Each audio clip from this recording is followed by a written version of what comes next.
Hey everyone. Get started here in a quick moment. Just checking to make sure all my technology is working. All right. Yay.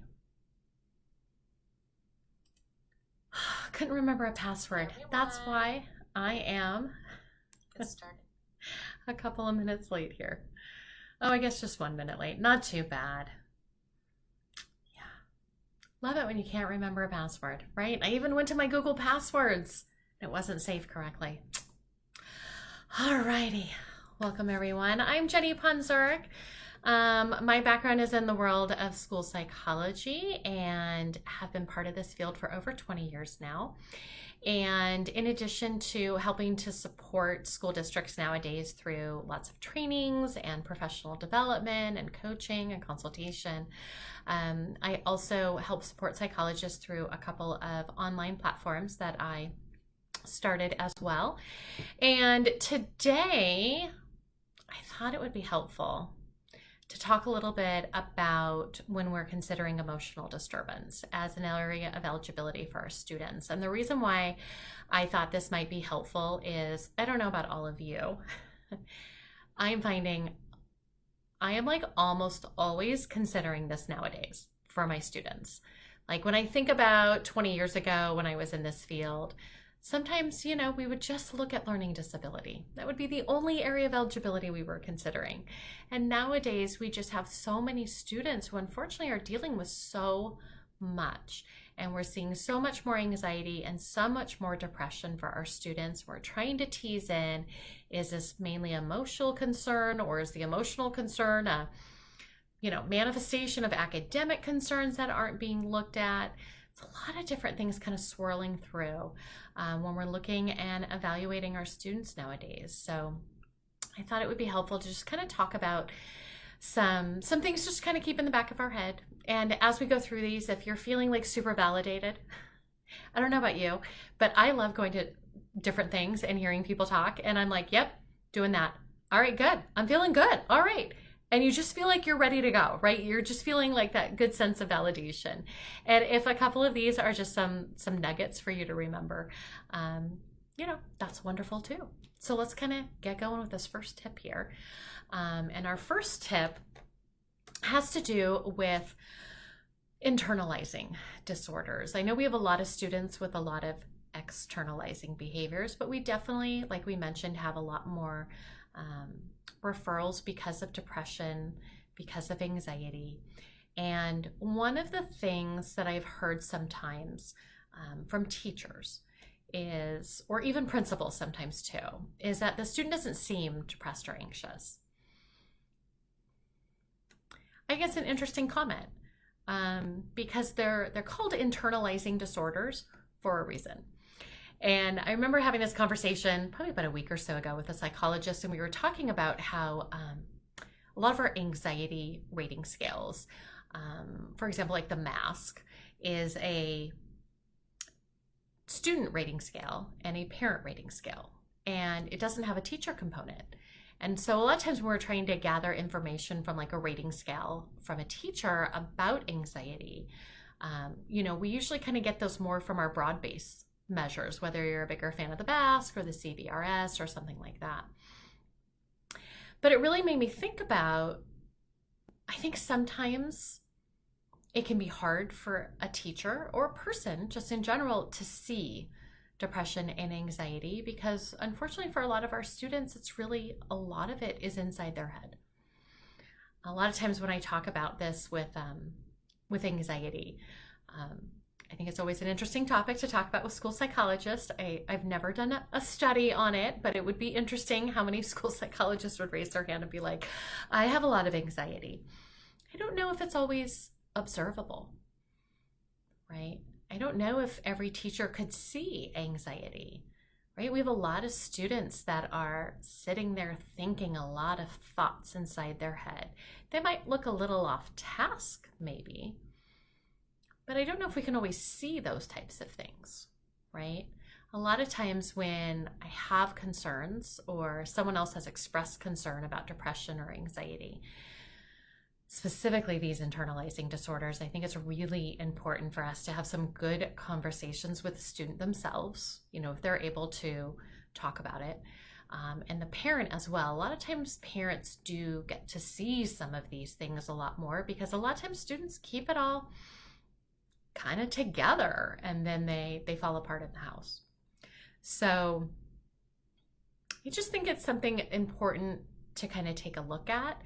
I've definitely seen some instances, for those of you who don't know, I do a lot of consultation, so I read a lot of reports. I give a lot of feedback for reports.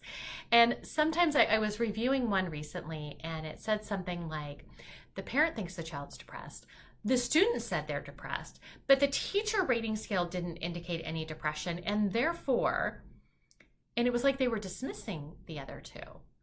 Now, there's a wide range of reasons why we get some people saying one thing and other people saying another thing on a rating scale. But we just want to make sure that we're not dismissing it just because it's something that the teacher is not seeing. So that's kind of my first tip for you, is especially with these internalizing disorders, is think about, even if our teacher doesn't see it, even if it's not elevated on the teacher BASC or the teacher, other rating scales that might look at some of these areas, if this is still a question, if this is still a area of suspected disability, what are some other ways that we can kind of look and gather some information here? Because we don't want to say just because this one person doesn't see it, that it doesn't actually exist and isn't possibly still impacting the student. Right? So that's my first tip for you. Got two more. We talked about rating scales. I love a good rating scale. I think rating scales are amazing. I love it because I've been in this field so long. I remember when there was no such thing as online scoring, and we did everything by hand, everything. And I made pretty graphs and connected things by hand. It's so lovely that we have all these wonderful tables and graphs nowadays, and have so many opportunities. There's a lot more availability for rating scales, and a lot of people love to look at broad-based ones. There's ones that look at anxiety and depression. There's rating scales that specifically look at ED, right? A lot of people are big fans of either the EDDT, the emotional disturbance decision tree, or the SAED, which I have to tell you, I'm not going to remember the name of that off the top of my head here at 5:38 Pacific Standard Time. But we have to remember, we never make decisions based solely on what a rating scale says, right? And a lot of times, I think it's because I've been doing this for a while, and again, back in the day when dinosaurs roamed the earth and IEPs were, 5 pages in length,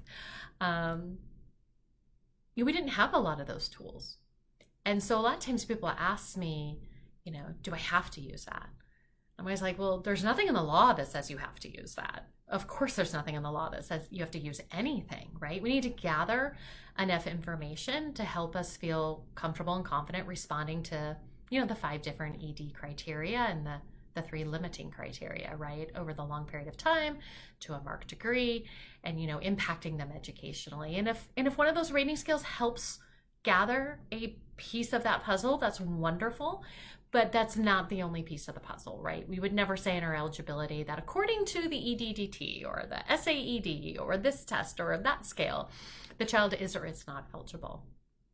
I do love them. I think there's a great way to take a look at things. I use broad-based ones almost every single evaluation that I do. Always want to make sure I'm not missing anything, especially coming out of distance learning and, the most interesting time of our lives in the world of education. Want to make sure I'm not missing anything, but we just want to make sure that we're using multiple pieces of data to really talk about the different criteria, multiple sources, multiple pieces, and that when we're talking about the ED criteria, that we're not just saying according to, right? If we're going to say according to the rating scale, along with a review of records, along with interviews, along with all of this information, right? There's no one piece of data that would make or break a decision about eligibility. So continue using those rating scales, enjoy the rating scales, but just make sure Again, many of you are feeling super validated. Just make sure we're not stating or make it look like any sort of level of appearance that we're making decisions based solely on, how people filled out rating scales on that day, on however they were feeling that day when they were filling out those rating scales, right? So many different things I love about rating scales, so many different things that make me pause about rating scales, so many different people interpreting different questions differently, people having a lot of questions about perspective when they're filling out rating scales, right? I was just at our state association, the California Association of School Psychologists, last week, and I got to catch the tail end of the training on the Connors 4. I really love what they were saying. They were talking about the translated version, and they were saying that it wasn't a complete translated version like the previous versions. Many of us know that a lot of our translated forms are maybe not taking into consideration that it shouldn't be a literal translation, especially when we use terms like always on the go or feels like they have a motor or something like that, right? I have a lot of parents who are like, what does that mean? What does that mean, right? We don't use that same terminology in our language. So just some things to consider as you are figuring out, do I need to give another rating scale? We just go back to, what questions do you have? And what kind of data would help you answer that question, right? Kind of what it all comes down to in our field, right? What questions do we have and what data do we want to have that would really help us feel confident, right? I don't know if we're ever like 100% sure about anything in our life, but pretty confident going into that meeting. All right, last tip, one more tip. I think it's important for us as we're collecting this information, especially if we're going to talk about rating scales, is to really understand the why behind what we're finding, right? Again, I love me a good rating scale, but rating scales are a snapshot of right now. Rating scales don't answer the question why, right? Rating scales just tell us what people are observing right now. And there's a variety of different possible reasons why we're seeing some of those behaviors. And some of those are things that are really serious and that we need to be considering under something as serious as a, eligibility classification of emotional disturbance, or states who use, the combined emotional and behavioral disorders. But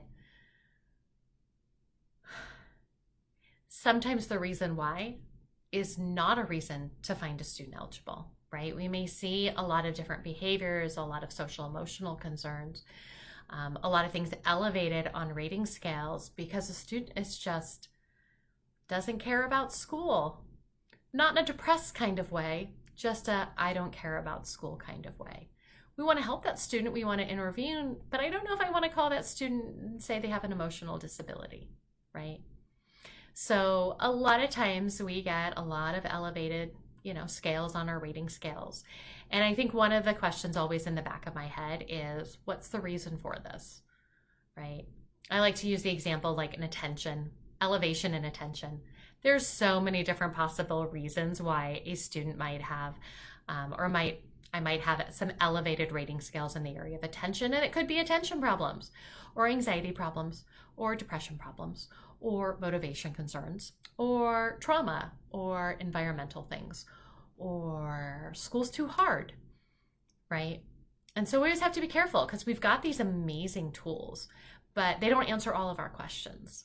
And I have found that the interview part of the process, while it takes a while, sometimes hard to track down people, can be really, really useful in helping us understand that question why. Yeah. I think one of the important things is when we are looking through our review of records as well is what kind of patterns are we noticing? And even for you who are like interns listening to me right now, or your first year school psych, and you might not feel like you have that whole, I've tested this many hundreds or thousands of kids, kind of go with your gut. If you see something in those records that doesn't seem like something you were thinking you were going to find, question it, go to somebody, right? Makes me think about sometimes where, a student has an attentional concern, most of my kids with like an attention deficit kind of concerns. Most, I'm not going to say all, most of my kids, every single teacher has talked about it since kindergarten. Those kindergarten teachers, they totally know what they're talking about, right? They pick up on things early. So when I go through my record review and I don't see that with a kid who has some significant attentional concerns, then my next question is why? Why am I not seeing that? What else are some possible reasons for that, right? So just a couple of quick tips, just some things to think about on a Tuesday. Trying to figure out, am I just gonna stop working? Am I gonna finish this report tonight? I don't know about you. That's the question inside my head. I have some things I need to finish up today as well. Trying to figure out, do I stay up late or do I wake up early tomorrow? I'm gonna think waking up early tomorrow is gonna be my way to go. It usually is. So just to kind of finish things up, I had mentioned at the beginning that I have a couple of online platforms. I have one of them that I call the Prepared School Psychologist, because that's kind of my goal in helping psychologists who need that kind of support. And we've been providing a lot of new resources this year. We've been around, we used to call it something else. We used to call it, because it was created for the newer school psych in mind. And I realized we had a lot of veteran psychs that were part of our population as well. And so we changed the name to Prepared School Psych, and we've got about 2 years worth of resources in there. But one of the things we decided that we would focus on this year was what we're calling a RIOT document. And many of us, of course, have been trained on RIOT. And what we've done is for all of these areas of eligibility so far, SLD, OHI, and autism, that was August, September, and October. And in November, we're going to release the one that we're working on right now for emotional disturbance, which is, okay, we know we have to review records. We know how to interview. We know we're observing. Well, what kind of questions should we be asking? And are those questions different if we're considering SLD versus ED versus autism? And so what we've done in our documents is just kind of list out some different questions. I know sometimes people newer to the field are a little uncomfortable with that interview and aren't quite sure, like, are there other questions we should be asking here? So that document for emotional disturbance is going to be coming out in November. But for our members who already have access to all of our resources, are able to look at the ones that we've created so far for SLD, OHI, and autism. And then through the rest of the school year, we're going to get through all these areas of eligibility, and we're going to create a document for all of them. So those were my couple of tips. Just going to kind of check on, make sure there aren't any questions that have been posted in the chat here. Kind of questions if we're seeing any on Facebook as well. I don't see any questions, so I'm just going to say thank you guys for listening. I hope this was helpful. I hope some of you out there are feeling super validated. Love that feeling. Others of you, if there was a nugget or a reminder, I hope you got that as well. So thank you everyone for being here, and have a great rest of your evening. Bye everyone.